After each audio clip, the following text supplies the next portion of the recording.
Hello and welcome to Podcast.init, the podcast about Python and the people who make it great. When you're ready to launch your next app or want to try a project you hear about on the show, you'll need somewhere to deploy it, so take a look at our friends over at Linode. With the launch of their managed Kubernetes platform, it's easy to get started with the next generation of deployment and scaling, powered by the battle-tested Linode platform, including simple pricing, node balancers, 40 gigabit networking, dedicated CPU and GPU instances, and worldwide data centers. Go to pythonpodcast.com/Linode, that's Linode, today and get a $100 credit to try out a Kubernetes cluster of your own. And don't forget to thank them for their continued support of this show. Are you bored with writing scripts to move data into SaaS tools like Salesforce, Marketo, or Facebook ads? HighTouch is the easiest way to sync data into the platforms that your business teams rely on. The data you're looking for is already in your data warehouse and BI tools. Connect your warehouse to HighTouch, paste a SQL query, and use their visual mapper to specify how data should appear in your SaaS systems. No more scripts, just SQL. Supercharge your business teams with customer data using HighTouch for reverse ETL today. Get started for free at pythonpodcast.com/HighTouch. Your host, as usual, is Tobias Macey, and today I'd like to welcome back Brett Cannon to talk about some of the improvements in the packaging ecosystem, the promise of WebAssembly, and some of his recent explorations of CPython's interpreter. So, Brett, can you start by introducing yourself for anyone who isn't familiar with you? So, as Tobias said, my name is Brett Cannon. I am the dev manager for the Python extension of VSCode, and that is how I pay for my open source habits, being a Python core developer for the past 18 years, and I'm also a member of the Python Steering Council. Work a lot on the Python Packaging Authority, the PyPA. It's not really that authoritative. It was a bad name choice. And yeah, I am calling from Vancouver, Canada, which I should mention is on the unceded traditional territories of the Musqueam, Squamish, and Tsleil-Waututh First Nations. And that's pretty much it for me. And do you remember how you first got into Python? Yes, I do. So when I was doing my undergrad at UC Berkeley, there was an entrance exam to get into the Intro Computer Science course. And at that time, I didn't know object-oriented programming. I was afraid it was going to be on that exam.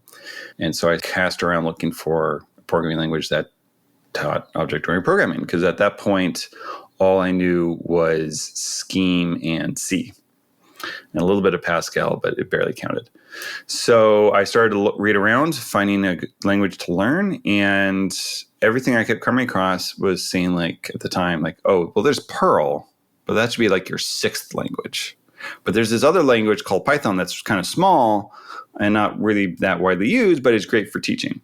And so, oh, okay, cool. So I got the O'Reilly book at the time, and I learned it, and like, oh, this is great. This fits my brain, as we like to say in the community. And I've just been using it ever since. That was the fall of 2000. And as you mentioned, you've been a core contributor to Python for a number of years, and to be specific, the CPython interpreter, because these days there are a number of different Pythons to choose from. Yeah. You're also a member of the Steering Council, which has taken over the role that Guido used to fill as the BDFL. And also, as I believe you mentioned, you are the manager for the team that develops the VSCode extension for Python. And given the amount of overlap and all the different touch points that you have with the Python community, I imagine that you spend a lot of time thinking about Python in various aspects. And I'm curious, with that Venn diagram of responsibilities and roles, what your current areas of focus are for the language, both as a core contributor and as an end user. It's interesting. Being a member of the Steering Council, there's two aspects to it. You can kind of get an idea of this if you watch our keynote from PyCon US 2021, which is up on YouTube now. There's the kind of where's the language going and kind of having an idea of where we think things should go. But there's also this aspect of the Steering Council isn't there to dictate what happens. It's very much a not group of last resort per se, but we are there to help drive consensus. And as I like to say, we're there in case the entire volunteer team quit tomorrow. We're basically the backstop, as it were. So it's a little funky because, like, we're for instance, right now we're trying to hire a dev in residence because one of the visionary sponsors that the PSF now has, Google, part of their visionary sponsorship money is to go towards hiring someone full-time to work on CPython, the Python language. And so we're trying to do that. But for instance, we're not personally on the steering council as a council trying to drive any specific change in the language, right? Like we're not writing a PEP as a group to try to make change happen. We instead wait for people to bring PEPs to us to then either delegate to the appropriate person or us as a group of 5 to try to make the best call we can if there's not obvious consensus from the development team as to what to do about a PEP. And usually if the PEP comes to us, chances are there is no consensus because otherwise basically it's rubber stamp. There's no conversation. So from that perspective, I'm personally not pushing any PEPs at the moment. And us as a steering council, we're not really driving any changes to the language. We're just trying basically to try to improve the development process around Python so that we can keep the project healthy and running and something that we call use and enjoy. The next thing over that I'm doing is probably all my work in the packaging community. And the general theme of that, if you look at what I've been doing over the last couple of years in that realm, is I'm trying as best I can to help build standards and shared packages in the packaging community to make it easier for other tools to flourish, as it were. So basically, from my perspective, if you think about like setup tools in pip, when you use those tools because you want to or because you feel you have to, basically packaging in Python is so old and long and has so much entrenched history, we don't really get an opportunity to have a single tool that we all get behind. I mean, pip is probably the closest, but even then, it has a lot of backwards compatibility concerns and various other things that make it the way it is. Same with setup tools. And a lot of it's driven by convention, right? There's not a way for other tools to necessarily step in because we haven't necessarily written everything down that needs to be the thing that we all standardize on to make sure that another tool could potentially be used by someone to generate the exact same outcome, whether it's a wheel or install a wheel or what have you. The other thing is there's a lot of code that's pretty much universal around these various PEPs that we are writing and or have written that don't have a package behind them that people can just rely on to basically get the right outcome. Now, that isn't to say that we shouldn't have standards to make sure that people could re-implement the exact same thing in their own way, but it is definitely helpful to at least have a baseline that everyone can build off of such that that boring bit that everyone has to do isn't repeated. So that's basically what I've been doing in the packaging world, is trying to drive PEPs that kind of help standardize things, typically around binary artifacts or configuration. And then along those lines, also help try to make sure that we end up having packages on PyPI that tool builders actually can rely on and use so that they can work on more of the innovative stuff that they want to tackle versus the boring stuff that everyone has to tackle. In the packaging ecosystem, that's definitely somewhere that I've been seeing a lot of activity lately on a number of different fronts. And as I was preparing for this conversation, the kind of tagline that I put in just to give myself some focus of where to bring this conversation was modern Python. And I think that one of the pieces that's happening to modernize the language and modernize the ecosystem is this broader compatibility with packaging and how to make packaging and distribution easier, because that, as you said, is a very long and storied past for the language that hasn't always been easy or straightforward. And I know that one of the PEPs that has your name on it that is driving in this direction is related to PyProject.toml, which has been sort of co-opted in a number of different ways. But there are also a number of other PEPs and efforts that are underway. I'm thinking of PEP 527 and whichever number it is that is trying to provide the PyPackages directory to be more akin to how NPM handles dependencies, where you just have a path that has all your dependencies to make it easier to relocate them and make reusable environments without necessarily having to rely on venv, which is another thing that has a long and storied history in Python. So yeah, that's PEP 582. Yes. So I'm wondering if you can just kind of give some overview of the different efforts that are happening in the space and how PyProject.toml specifically is incorporated into some of those efforts and maybe helps to kickstart some of these other initiatives. I think it's the first PEP I ever wrote for packaging is PEP 518 that introduces PyProject.toml file. And I should mention I'm just a co-author on Nathaniel Smith, Donald Stuffed, and think I might be forgetting somebody else co-authored that PEP. So it's just not all me, whether you love it or hate it. But that PEP was basically driven by the fact that setup.py as a configuration format from setup tools, without being too blunt, is kind of a bad idea, right? You don't want executable code as the way to configure your packaging data, right? It's not introspectable. It's a potential security hole. It's messy, and it leads to people oftentimes doing some things that are not necessarily good. So we had to drive to want to standardize that kind of thing. At the same time, there was also this desire to, once again, as I've said earlier, try to make it so that you don't feel like you have to use setup tools, that you can just choose to use setup tools.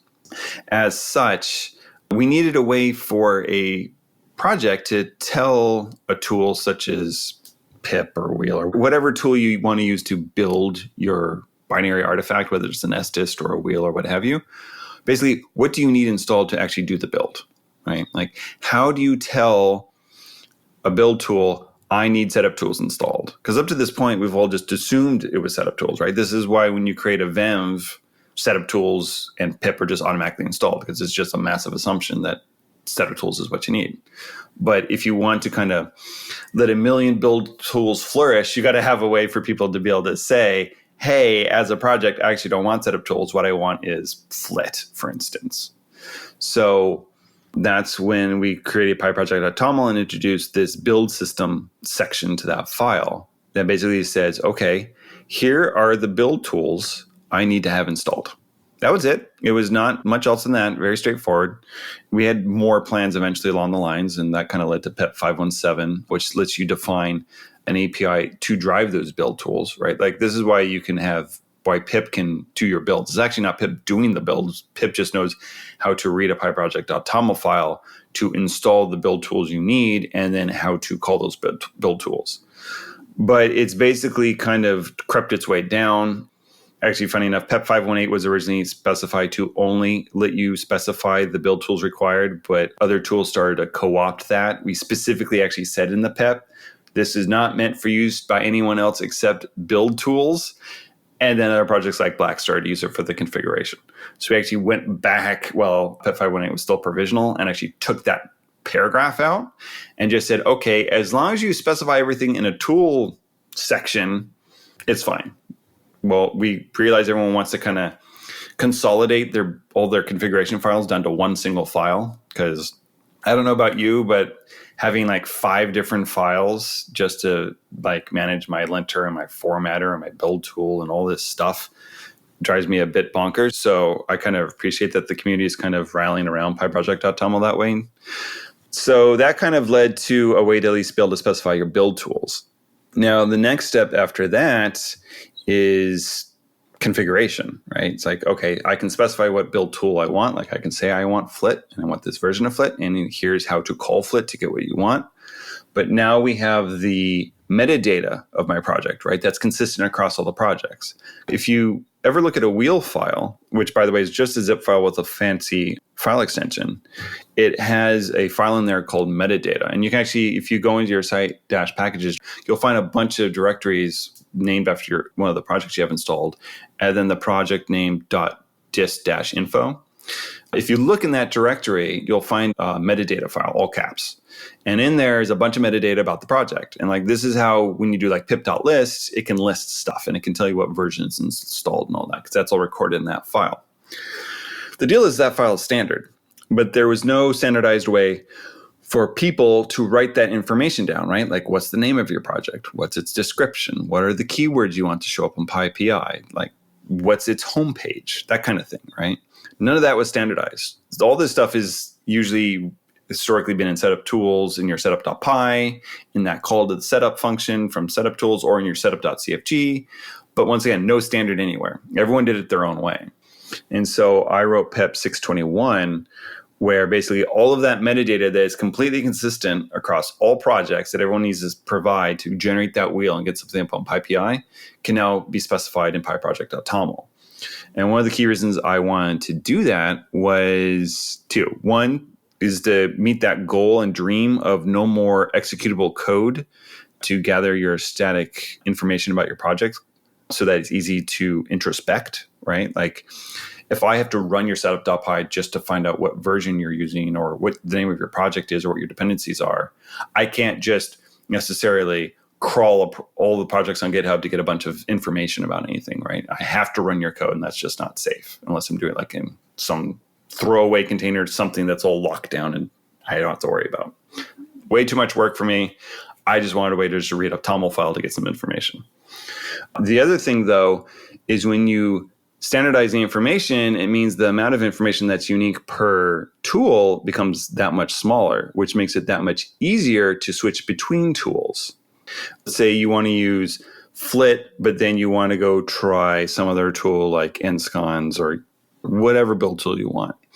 If the huge trunk of common metadata is specified in PyProject.toml in a standard way, it's only the little bit difference between each tool that you have to change.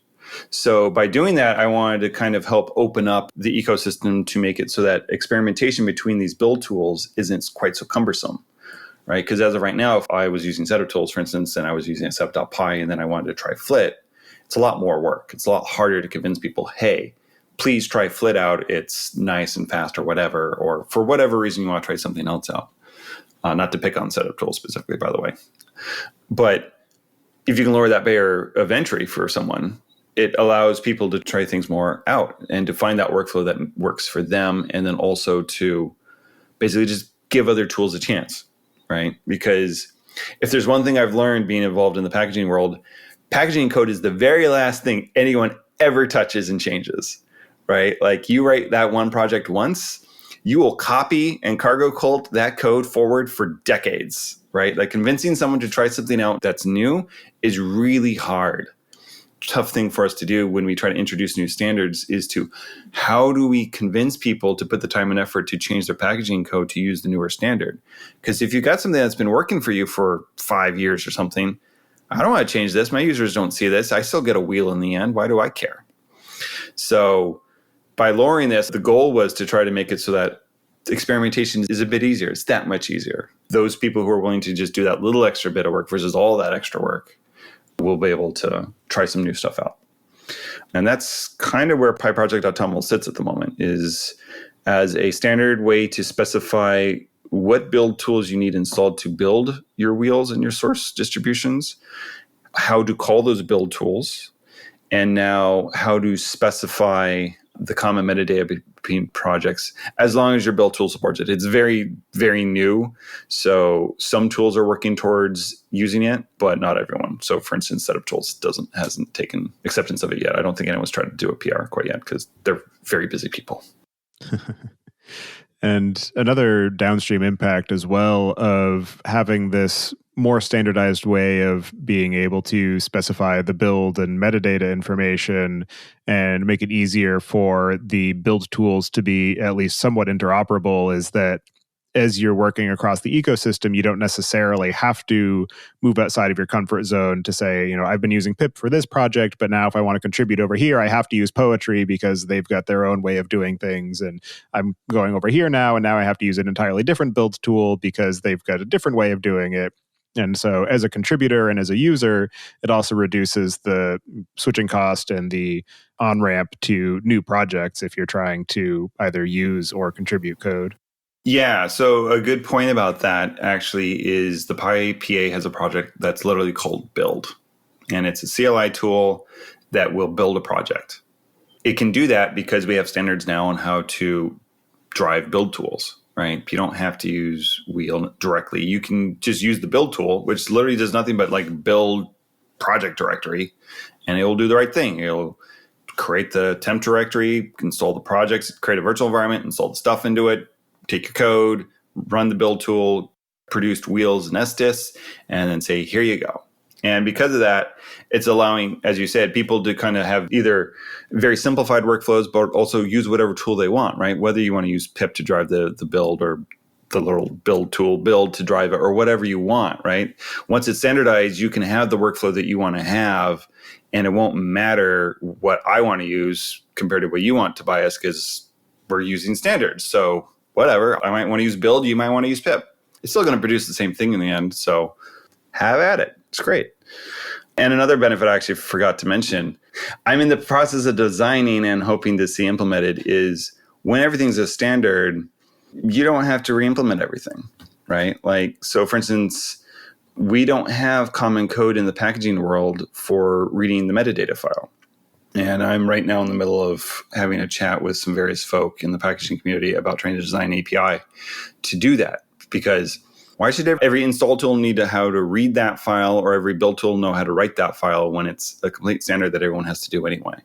So we're still kind of at that somewhat, I don't want to say nascent, it's not that early, but we're still at that step in the whole progression of trying to make packaging easier in Python, of trying to just lower the amount of code that everyone has to write bespoke and trying to raise the amount of shared code so that the cost of maintenance is amortized across everybody. And it's a lot easier for everyone to work on because, once again, another benefit of standardization, it all comes out the same way anyway. So might as well just share as much code as possible so that you don't have to do the boring stuff.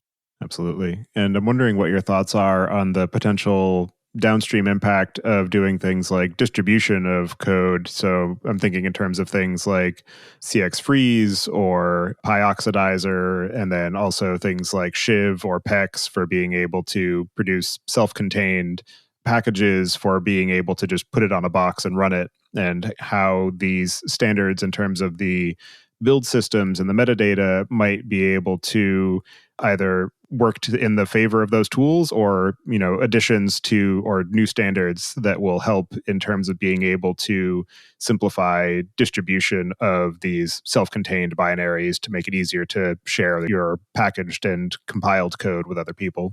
The trick, I think, with self-contained distributions of a Python project is typically right now, as of today, more about how do you get a copy of Python that you can just move about on your disk, right? Like, how do you have a relocatable install of Python? Because historically, Unix builds use relative paths or absolute paths to stuff only on your OS or your system, so that if I send you a zip file of something, it won't necessarily work.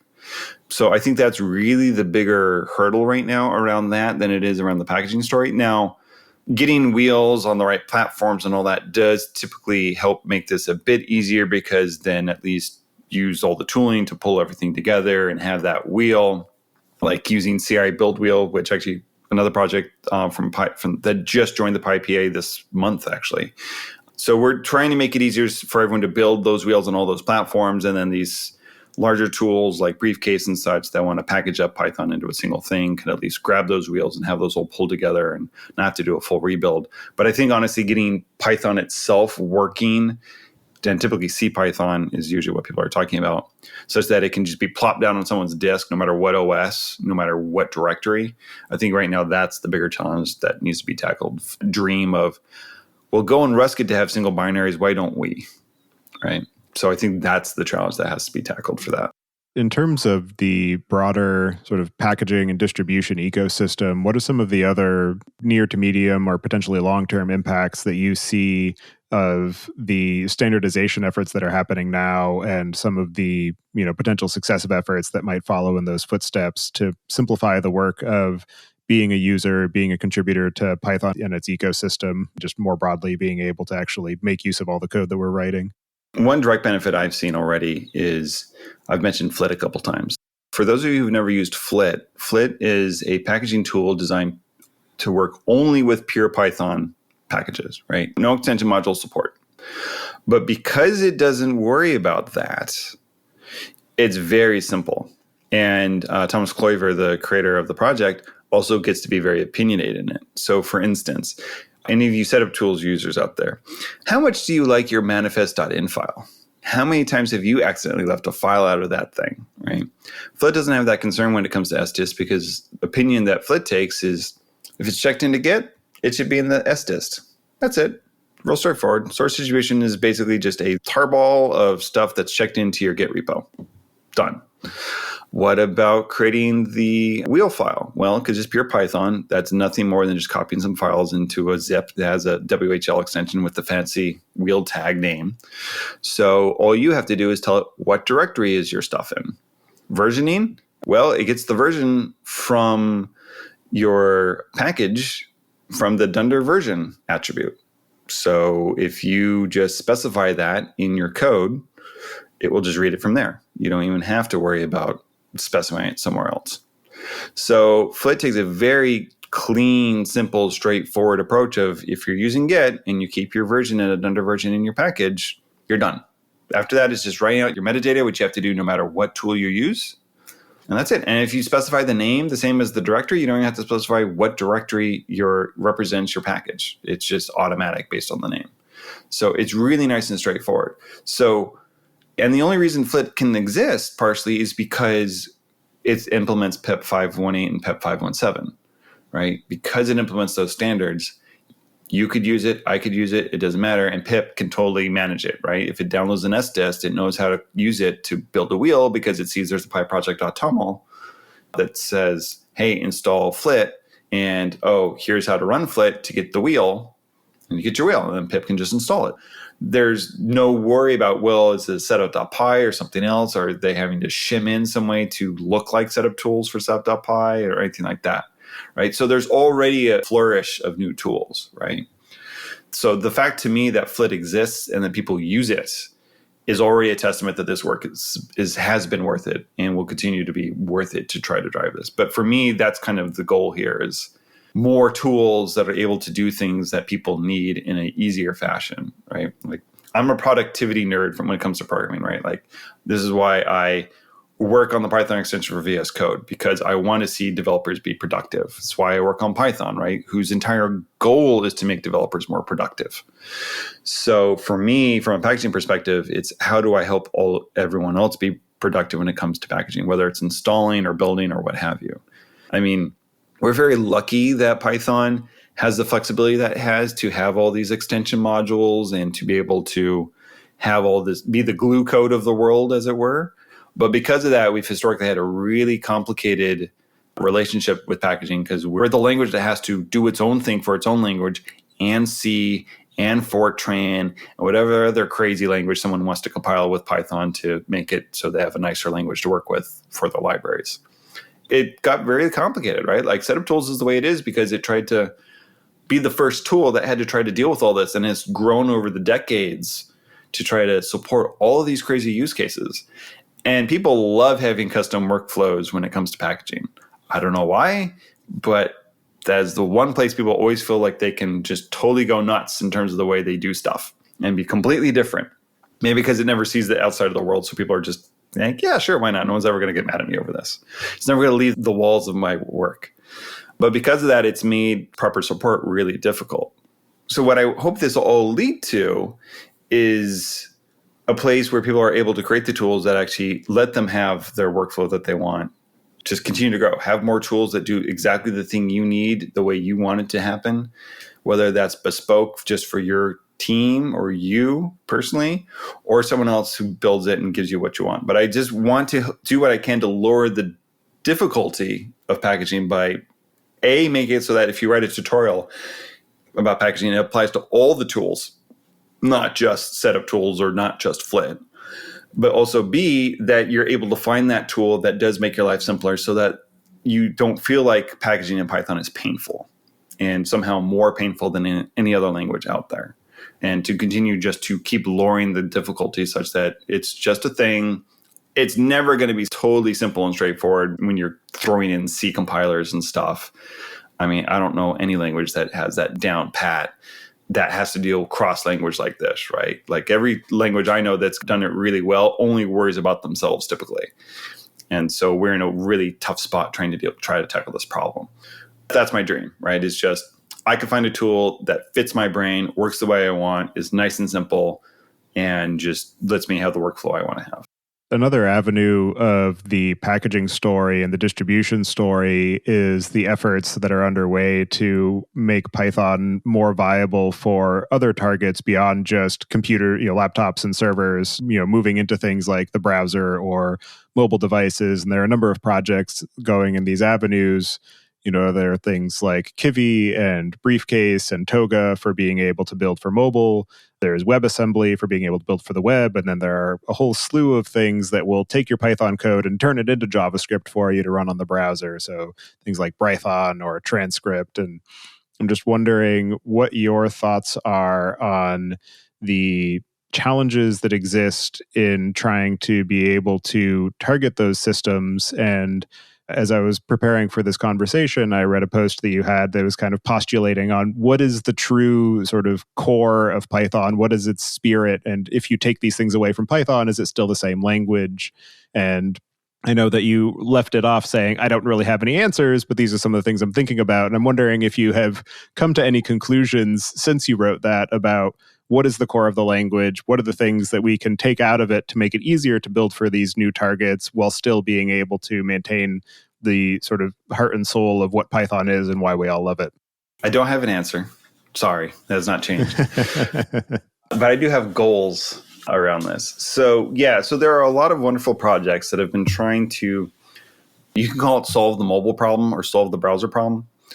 I don't know about you, but every time I ever read any of these articles about, oh, look at Python growing and look at it take over the world, blah, blah, blah, blah, blah. And there's always the caveat of, except for the mobile or except for the browser, right? Like it's the one place you always see mentioned as caveats about how you can use Python anywhere but those places. And that's not to say Transcript and Python haven't tried to do the browser thing, or Briefcase hasn't tried to make things work on mobile. But for me, I try to think at a more fundamental level, right? Like those projects are trying to make Python work there by trying to, for instance, compile Python to JavaScript or try to make CPython work on mobile. And I'm trying to think of a more low level, all right, if you just look at the language, let's not worry about the implementation. What does that look like? What does it take if we were going to okay, here's the Python, the language that we know that has a spec.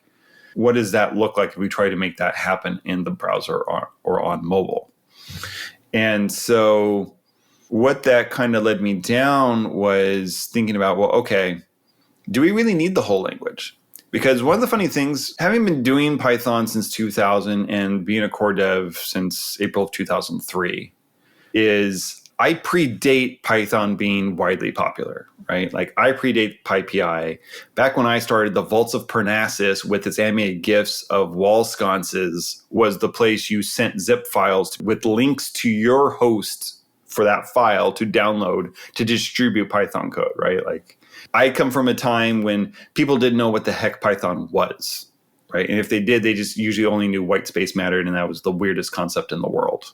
Right. So living in a world where I can't remember the last time I met a software developer who didn't know what Python was still blows my mind to this day, let alone Python's now on Mars. Right.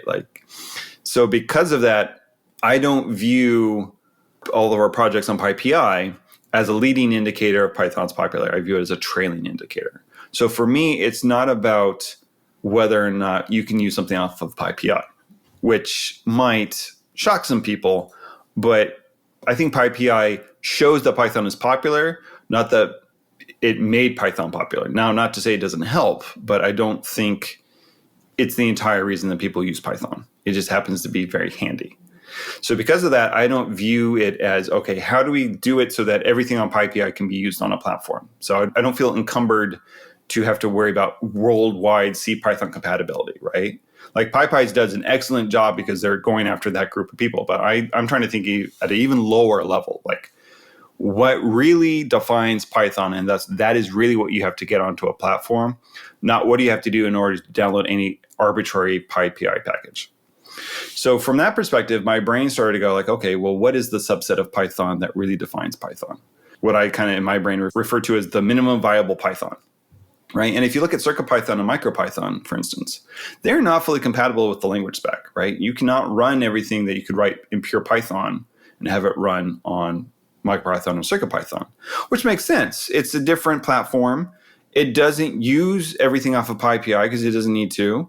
And yet it's still widely popular and used, and something and a lot of people get a lot of enjoyment from and productivity from, right? So, I mean, it's all over the place. So that made me also realize, like, well, okay, if MicroPython and CircuitPython could be popular, why can't we think about mobile and the browser from this perspective? And so what that led to was this series of blog posts where, the way I refer to it, I'm desugaring Python. If you look at Python, a lot of its syntax is actually just syntactic sugar around other Python code, right? Like addition is just a bunch of method calls on objects. It's nothing fancy, and you can actually completely implement the plus operator without using plus. And there's a whole lot of other bits of Python that devolve that way. And so I've been doing these blog posts to try to figure out, like, where's the bare minimum where I could actually re-implement the rest of the language based on this smaller subset, right? Like, do I really need to have a clean, direct implementation of plus? Or can I just figure out, like, oh, when I see plus, I need to make these calls to these methods. And really, as long as I can do method calls, I really can do all this other stuff. Same with import, with, what have you. And then while doing this, I'm also starting to look at, okay, from a basic syntactic level, do I really need to implement all the dynamicism of the language, right? Like the fact that you can dig into like dunder dict of a live object or a class, or heck, take an object and even change what class it points at, right? Like there's some crazy stuff you can do in Python. Now, that's not to say we didn't have reasons for opening up that ability, but there's a cost to it.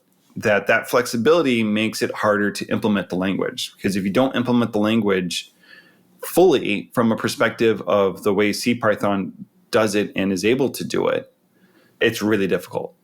And so trying to not only tear down the syntax, but also re-implement these core bits of Python in pure Python with an eye towards, okay, what did I really have to make work? Do I really need to expose this at the Python level? Can I actually get away with not exposing something such that it can still feel like Python and more or less be Python, just without necessarily exposing every single detail that CPython happens to expose?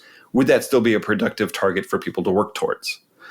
And so my overarching goal here is finish these blog posts, figure out what that core of Python is that you can re-implement other parts of Python on top of, and that I want to write a compliance test suite for Python, both full spec, but potentially also coming together with a group of people to kind of define, all right, what is that minimum bit of Python that if you don't define this and don't implement this, you're not really Python anymore. You shouldn't even call yourself a subset of Python, right? Like it's just too not there to be useful or too weird to not call yourself a subset of Python anymore. Can we define that to say, like, if you implement this, this is enough to teach someone how to program, teach someone Python, and have them to be able to build off of to learn grown-up CPython or what have you.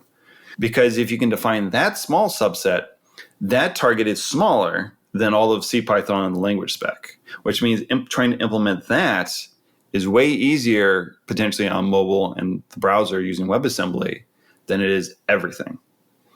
And so that's my question. Once again, it's trying to break everything down to its lower level to figure out what's that small kernel that has to be there, because that's a heck of a lot easier. Because, as I said, to me, PyPI is a trailing indicator of Python's popularity, not the leading indicator. So I think there's a possibility that if we can figure out what the smaller subset is that's useful for people, and we build it, people will then target that, even if they can't bring all of PyPI with them, because they'll just find Python's view of the world and its productivity and fitting your brain and all this stuff useful enough to still use it and not ignore it, while still being part of the overall Python community.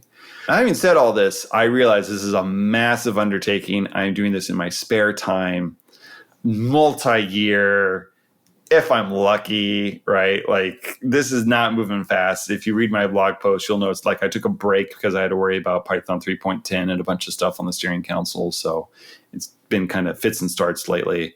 But that's my dream, really, is to figure out what is that subset of Python that could potentially be implemented in WebAssembly, mainly because my assumption is if you have WebAssembly, you have the browser automatically, but every mobile device has a browser as well. So there's no reason to think there isn't some WebAssembly target on there. So if you can do WebAssembly, hopefully you can do both.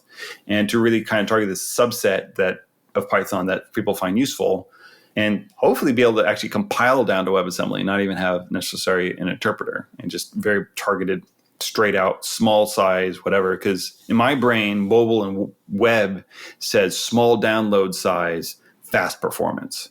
It's not. MicroPython and CircuitPython have an interesting restriction of not only small size, not only for download on your IoT device, but also small footprint while running. While CPython and PyPy, for instance, have the opposite restrictions, right? Download size is not a concern, and you can use as much memory as you need to be performant. Who cares? RAM's cheap.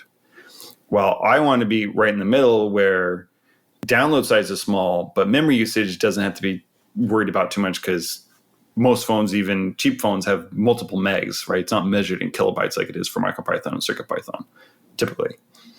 So I think it's also a different performance characteristic to potentially have to worry about. So that's where it's at. I have spousal approval to do this. My wife, Andrea, took a data science course, and they were using Jupyter Hub to do their assignments and homework and such. And when she first used it, she connected, used it a day, closed her laptop, opened it up the next day, and wasn't connected to the kernel anymore. And was like, well, what's going on? It's like, oh, well, they're using this technology called Jupyter Hub. It needs a live connection to the server. Just restart your browser, it'll reconnect. It's like, well, why isn't it just in the browser? Why do I have to connect to anything? Why isn't it just running in Chrome? And I was like, oh, well, no one's implemented Python like that for the browser. It just isn't how it works. And he said, well, you should fix that. Okay. Just to be clear here, this is a massive project over multiple years. Like, those blog posts you helped me proofread, that's working towards this. Like, you do realize there'll be more of those blog posts. Like, I want you to understand what you're asking here. And she literally thought for a split second and went, yeah, no, you should still fix this. So I have spousal approval to actually work towards getting Python into the browser specifically. Now, that doesn't say other people haven't done it, right? Like Pyodide, for instance, that came out of Mozilla and is now its own separate project, has a compilation of CPython that does run completely in the browser, and a bunch of the science stack, right? There's a project called Jupyter for instance, that now exists that will actually run classic Jupyter notebooks in the browser using Pyodide as the backend. So there's no kernel, it's all in the browser. But Pyodide is very much browser oriented, and once again, it's a WebAssembly compilation of CPython directly. I personally want to see if we can take it another step farther in WebAssembly and have a pure WebAssembly target for Python, the language, instead of just recompilation of CPython to WebAssembly. So we're really reaching out there. Crazy goal, but maybe it'll work out and it'll actually all be worth it. Otherwise, I've at least learned a lot. You've been a contributor to CPython for a long time. CPython is where the majority of the center of gravity for Python, the language of the ecosystem, is centered. And there are a number of other implementations and runtimes of Python. So PyPy, Rust Python, Iron Python, Jython, MicroPython. And they're all working to be compatible with CPython. And I'm wondering, given your efforts to understand, what is this minimal subset of Python that we can focus on to say, this is actually the core of Python. If you're not compatible with this, then you're not actually part of the same language. Once you have that kind of understanding, what do you see as the potential for CPython to become sort of a footnote in the, long story of Python going forward, and for people to be able to build new implementations that don't necessarily have to carry forward the entire legacy of the CPython interpreter as it was written, back in the early 90s? So this is no secret. I've made this opinion known publicly that I view CPython as the reference implementation of Python and the portable C version of it, right? Like, if you need a version of Python, as long as you have an ANSI C99 compiler, you have Python on that platform, right? Like, it's very compatible and very usable in a lot of places, and it's the way we test language ideas. But I also view the language as separate from CPython, right? Like, I work on the CPython implementation of the Python programming language. And I know not a lot of people necessarily view it that way because, once again, when you go to python.org, that's what you're downloading. But for me, I don't see CPython necessarily going anywhere just because it fills that niche position of the portable ANSI version of Python that everyone relies on and can run anywhere. It might not be the perfect fit for IoT, and it might not be the perfect fit for people who want to run like crazy server or whatever, but it definitely is good enough for the wide gamut of stuff. So I don't see it going anywhere, even if something else picked up popularity, right? Just because, once again, reference implementation, C is still the world's common subset of everything. So I don't see that going anywhere. But I would personally love to see a clear separation of the CPython interpreter from the Python programming language to kind of hit home the fact that, sure, CPython exists, but as you pointed out, PyPy exists, Jython exists, IronPython exists, MicroPython exists, CircuitPython exists. We've mentioned Python and transcripts. Like, there are a lot of alternative implementations that all have their own little quirks, right? Like, PyPy works very hard to be bug for bug compatible with CPython because it's trying to be the implementation you use on the server, right? If you're going to do long running anything with Python, that's the thing that you want to lean towards and try out and see if it works for you. But a lot of other ones, like as is MicroPython and CircuitPython, they have pages that full out list the ways they are not compatible. And people seem fine with it. And they're not going to ever be fully compatible because they have performance constraints that make them go like, yeah, we could, but it's not worth it. It just won't lead to our goals of this small performant on your light bulb implementation of Python. So I'm fine with it. Like, I am totally fine that not everyone implements the full version of the language based on CPython, right? Like, the version of the language that I see being specified in the specification is the full version if you can pull it off. And these are all the language decisions we've made around all these different aspects of the language that lead to the most full-featured experience that give you the most flexibility as possible. But you just don't always need that flexibility. When was the last time you wrote a meta class? It's been quite a while, if ever, actually. Yeah, it ain't a common thing. So based on that fact, would it be that horrible if you didn't have meta classes? Maybe, maybe not. There's stuff in the standard library that require it, but it's some things, not all things, right? Like, when was the last time you changed what base class an object pointed at? I don't think I've ever done that, at least not on purpose. Yeah, exactly, right? There's a lot of little quirky things you can do in the language that it's there. And once again, there's power to it, but it's just not necessary. So it's great that CPython allows for this and its flexibility is there, and being an interpreter totally allows for it. And it's fantastic that people are trying to speed it up, like Guido and his team on the perf team at Microsoft are trying to do, where they're trying to be backwards compatible while still making Python hopefully up to 50% faster for 3.11. Like, if they can accomplish that, that's going to be amazing. But I view that as the CPython goal, not necessarily the Python language goal, right? Like, I view that as a way to keep that aspect of the language in the community healthy and running and giving them what they feel they want in order to be successful. But there are other aspects of the community that need something else from the language. And I think that's an interesting way of looking at it, right? Like, everyone needs a different thing from the community, right? Some people need full out speed and compatibility with everything on PyPI. Some people need a really small runtime that runs in the kilobytes. And some people are somewhere in between. Like, I need Java compatibility. I need .NET compatibility. I need browser compatibility. Everyone's got their own thing. And for me, the real drive in all this is I want to make it so that people who are already in the community can continue to be in the community because Python is where they need to be. And also as a way to bring more people into the community. Because for me, I'm kind of known for a phrase I once said, like, I came for the language and I stayed for the community. And that is very, very, very true still to this day. Like, all this work I put in, it's not for my benefit. I don't need to be improving packaging. I don't need to be improving the language anymore. I've learned what I've learned. My goal at work is to create the best editing experience in an editor as possible for Python developers. And that can mean, for instance, trying to improve packaging to make it so it's easier for us to build stuff around it. But it's not necessarily as direct of a thing. Now, Microsoft still gives me time. Like, I get 20% time plus whatever I can steal on the side to just contribute just because I want to, right? And I do that because I want to keep this community going. And part of keeping this community going is making sure Python is where the community is going. and to try to bring more people into it, because I think we have such a great community here. I want more people to be able to enjoy it and be a part of it. And that also means being where they happen to be. And for me, the biggest hole we have is people who need to be in the browser and people who need to be on mobile. So I'm doing the best I can to try to fill those gaps so that we cover as wide of a gamut as possible of where people need to be so that they can stay in the community and we can bring more people in to enjoy this wonderful place we've created and have a good time.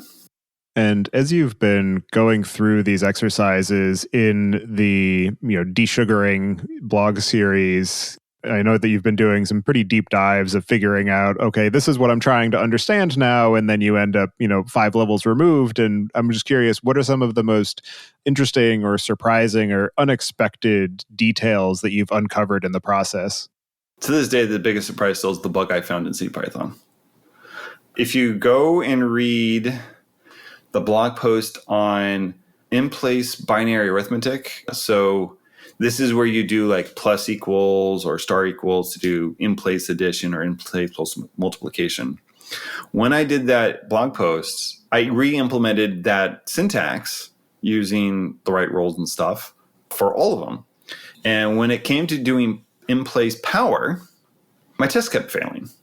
And I was like, why am my test failing? This is working the same as it. Plus equals is working and minus equals, like I got it in place addition, subtraction, multiplication, division, all the other operators working totally fine. And then my power test kept failing. Like, what the heck's going on? Because usually when this happens, when I do these blog posts, if there's an error, it's on my side, right? Like CPython is very clean and stable and a well-running project, right? So the chances that CPython has been wrong was zilch at this point. It's always been I made a mistake or read something wrong or made a bad assumption, and I had to tweak my implementation of the equivalent stuff to make it work. Or the test was just flat out bad. But in this case, I dug into the C code, and lo and behold, there's a bug. It was doing it wrong. It actually wasn't following the right rules for in-place power. It's been fixed in 3.10, thanks to an external contributor. And that still is the biggest shocker, was that I actually found a bug in Python due to this, which is also one of the motivators I have for trying to come up with a compliance test for the language, because even CPython doesn't get it right all the time.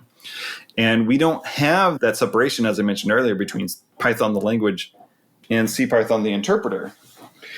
So finding that bug made me realize that there isn't a clean separation between CPython, the interpreter, and Python, the language when it comes to our test suite.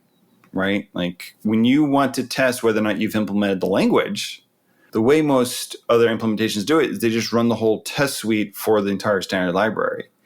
I mean, that can help, but it's not a clear signal as, did I get plus right? Did I get subtraction right? Did I do this other thing right? It's just not oriented towards implementations to verify that they have implemented this part of the language spec. So my hope is we can kind of create this compliance test that a lot of other languages now have these days for alternatives to be able to target, to help make sure that they actually implement the things they need to without having to run the entire test suite for the standard library to do that same verification, right? Like you shouldn't care whether the test async IO tests passed, right? Like whatever, that doesn't teach you compliance about whether you implement method calls appropriately. So that's really been probably the biggest surprise. After that, it's just refamiliarizing myself with a lot of the C code and how classes work and all the slots at the C struct level, and how when you instantiate classes, how various pointers get copied up into the subclasses. Like when you inherit at the C level in Python, you don't point down, right? Like when you think about Python, right? If you ever call the MRO method on a class, it returns the list, or the tuple specifically, of all of the subclasses. And that's the order that Python goes down when it's trying to find the method that you asked for on an object. At the C level, that's not how it works. At the C level, it's a bunch of structs. And when you define a subclass of another thing, what it does is it goes, oh, well, you're subclassing this thing. What I'm going to do is I'm going to now copy all of these function pointers from the subclass into my class so that you get faster performance, right? Because having to walk that tree in Python is a bit slower versus at the C level where it's just like, oh, well, it's all right there. And if it's not there, it's not implemented. Done. Simple. And just having to reorient myself to that's the mechanism we use for performance reasons. And, oh, yeah, it doesn't work the way at the C level like it does in the Python world. Like, how does my brain work? I know how this all works in Python, but having to do the translation, it's been an interesting refresher. But yeah, finding that bug is still the biggest surprise. Are there any other aspects of some of the recent work that you've been doing on Python and your views on what the Python of today and tomorrow is going to be or should be that we didn't discuss yet that you'd like to cover before we close out the show? I'm working on a PEP for a lock file format, because that's another thing in the packaging world that we don't have a standard on, that everyone seems to kind of have their own version of.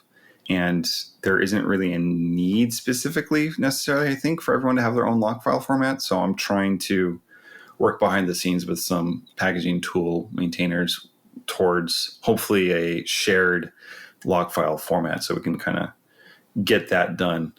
And then after that, honestly, I just have a bunch of libraries I want to see written to try to alleviate some of the redundancy. And I think actually most of my goals for packaging will be done at that point, and then I'll focus mostly on WebAssembly and this whole crazy idea of mine. No, otherwise that's pretty much it. I'm really excited about our dev in residence. We haven't hired anyone yet, but hopefully that'll happen soon. And I'm really looking forward to what they're able to do in terms of helping us with our massive PR backlog and helping get that cleared out as best we can and trying to improve our whole dev process. Otherwise, I just hope we're able to, as a community, just keep moving forward and keep being a great place, and hopefully seeing everyone somewhere in 2022 after having not seen anyone in person for, it's going to be 3 years come PyCon 2022, which still boggles my mind. And I don't know, maybe we'll get Python on a third planet. We'll land it on Venus. There we go. All right. Well, for anybody who wants to follow along with you and keep in touch and see all the other things that you're working on, I'll have you add your preferred contact information to the show notes. And so with that, I'll move us into the picks. This week, I'm going to choose a couple of things. So the weather's been getting warm here, at least in fits and starts. And rather than have my usual cup of hot tea in the morning, I've been experimenting with some cold brew iced tea. So being able to just throw some tea bags in a jug, put it in the fridge overnight, and then have something in the morning that I don't have to think about is pretty great. And then the other thing is I've recently started watching the Loki series on Disney Plus that they put out. And so far, that's actually been very good. So definitely recommend watching that if you're at all into the Marvel universe. And so with that, I'll pass it to you, Brett. I will definitely second the Loki one. That's definitely turned out to be great. WandaVision was a lot of fun too. And Loki's turned out to be equally good in a different way. So I will definitely. So my picks are kind of Python related, sort of. So one of them is, I don't know if you've covered the library Rich that's on PyPI. It's a project to help you give more rich output to your terminal, right? So if you want a very nice like progress bar, that kind of thing, formatted markdown in the terminal, all this kind of stuff. It's really great for that sort of thing. Will, the creator, has actually started work on a new project he's calling Textual. And it's to create a TUI or text user interface library based on Rich for the terminal. The reason I bring this up is because I looked into TUIs several months back and just shook my head at end curses like, I ain't doing that. That's too much work. Like, there's enough stuff in the terminal where you want something a little bit fancier than a CLI and maybe calling the input function, but you don't want to go full blown like Qt or Kivy or what have you. You want something just kind of simple in between.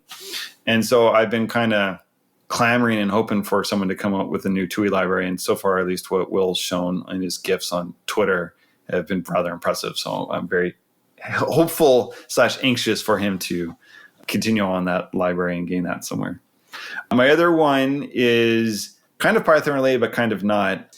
If you look at the Python 3.10 release announcements, you will notice that there is a section called, and now for something completely different, to steal a line from Monty Python, that Pablo Salgado, our release manager, puts in, that's random physics facts. If you don't know, Pablo has a PhD in physics, and I think it involves black holes, actually. So he puts in a little random fact about something physics that's beyond me, but really cool typically. And encourage anyone, when you do go and look at the release announcements, any of the 3.10 releases, like 3.10 beta 2 just came out, to make sure to read to the end and to read that statement. For instance, for the beta 2 release, Pablo tells us why there's no such thing as a green star and why you will never see a star look green. And I think that's kind of cool. And I'm enough of a physics and science nerd to just Don't fully understand it, but I think it's really neat to know why we will never see a green star in the sky. Yep. It's those little things like that make us stay for the community. It's just all those weird little tidbits that people sneak into the language and the ecosystem around it. So definitely we'll have to take a look at those and appreciate you pointing that out. Yeah, it's funny, right? Like if you read PEP 401, which was an April Fool's joke where we introduced the concept of the fluffle, right? And which is Barry Warsaw, the friendly language uncle for life, for those of you who don't know the joke. And it's 401 after April 1st. That was not only an April Fool's joke for the community, it was also an April Fool's joke on Barry. There's a whole story behind that where we came up with the idea, and Barry had an idea to name Tim Peters the Fluffle, and instead we turned it around and did it to Barry. And so Guido and I had to kind of trick Barry into thinking we were working slowly on the PEP so that the day we launched it, he would just find out it was on him and not just the community. Anyway, I've had people come up to me over the years and go like, if you do from Dunder Future import Barry's Fluffle, I believe. Yes. It lets you replace the not equal sign, which is exclamation point equals, with less than greater than, which Barry argued for heavily in the Python 2 to 3 transition as what we should keep as the not equals sign.